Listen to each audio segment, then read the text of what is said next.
Welcome to the Cohen Veterans Bioscience Post-Traumatic Stress Disorder Knowledge Map, powered by Exaptive. This ZAP was built to accelerate the development of next-generation diagnostics and treatments for brain disorders, to advance veterans' brain health.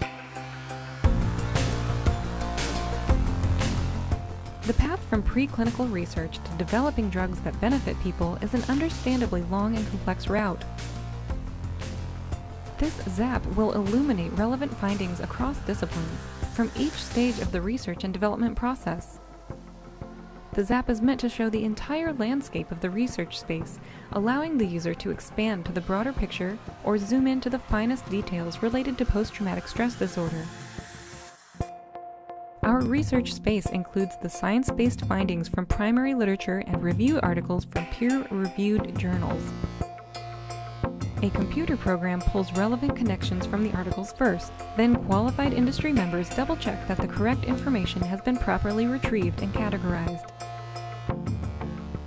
Because there is a wealth of data to retrieve from a research paper, and the information can be about everything from concepts to proteins, we've decided to call the important things pulled from the literature entities. An entity can be a condition, a biomarker, a gene, a factor, something important that is relevant to PTSD. Because this tool has so many powerful features, we have a series of tutorials for you. We'll take a look at the workflow. You can see how it's laid out here in this bar at the top of the window. And we'll talk about how the layout is meaningful. Each panel is organized very specifically to make connections obvious at a glance. And the beauty of this ZAP is that you decide what the relevant connections are.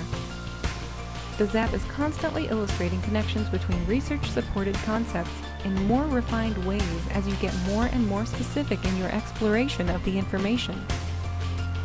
This is a dynamic research space. New sources will be continuously added. Let's use this ever-expanding research space to quickly see connections that may have taken years to make otherwise. Let's design experiments in the areas where research is not already abundant. Let's use this ZAP to get better treatment to the people who need it and get it to them more quickly. We'll begin the feature tutorials in our next video.